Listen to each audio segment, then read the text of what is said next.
Eh bien, comme l'a dit mon ami Razi Mabrouk, il est très important que la Tunisie forme non seulement ses élites, mais au-delà, les élites du Maghreb, de l'Afrique de demain, avec les talents que vous avez, avec la qualité de l'enseignement qui est délivré dans cette université.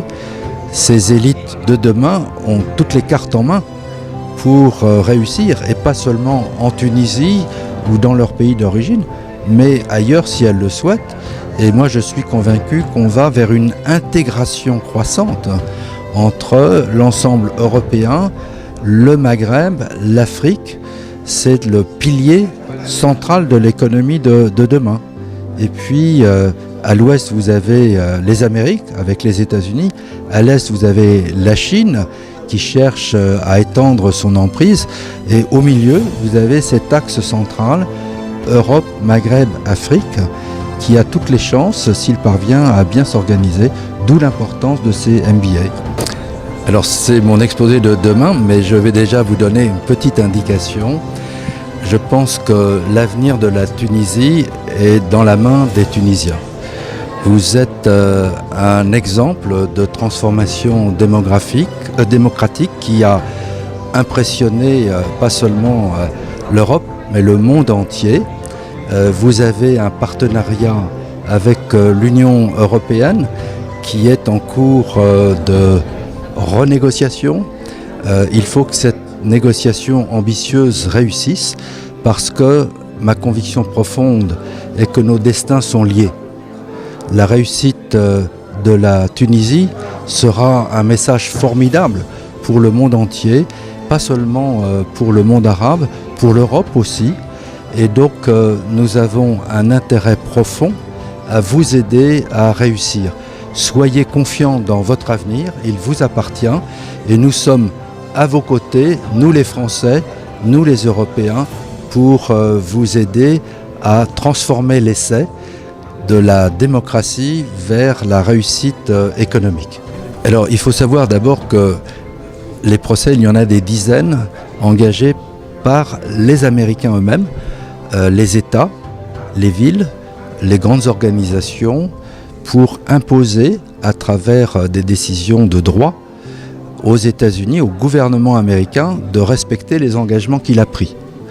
Et donc laissons l'État de droit américain faire le travail qui relève de la souveraineté américaine. En revanche, je le mentionnais, l'extraterritorialité des lois américaines est un phénomène inacceptable. Nous devons y résister.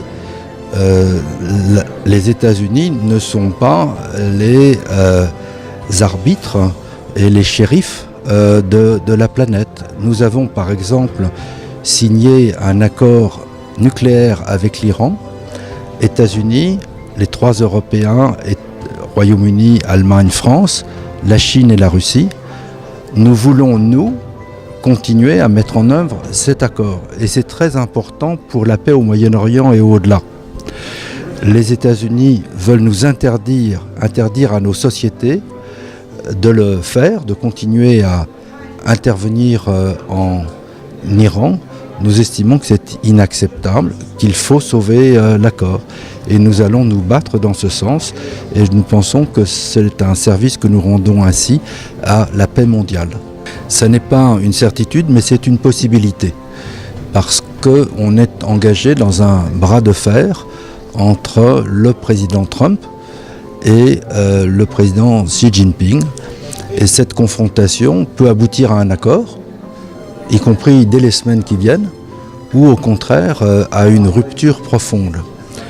Si c'est une rupture profonde, il faudra alors que les Européens et ceux qui partagent leur vision de ce que doit être l'économie mondiale et les règles du jeu qui s'y appliquent, unissent leurs forces pour sauver l'économie mondiale. Et je pense que dans ce scénario-là, il est évident que l'Union européenne devrait aider et s'appuyer d'ailleurs sur les pays du pourtour de la Méditerranée, sur les États africains, mais aussi sur d'autres pays qui partagent notre volonté. Je pense au Japon, je pense à l'Inde, je pense à l'Australie, au Canada, etc. Nous ne sommes pas seuls, au contraire, nous sommes une majorité. Mais pour le moment, nous sommes spectateurs d'un match à risque entre le président Trump et le président Xi Jinping. Et il faut qu'on commence déjà ensemble à réfléchir au scénario du pire et ce que nous devrions faire ensemble.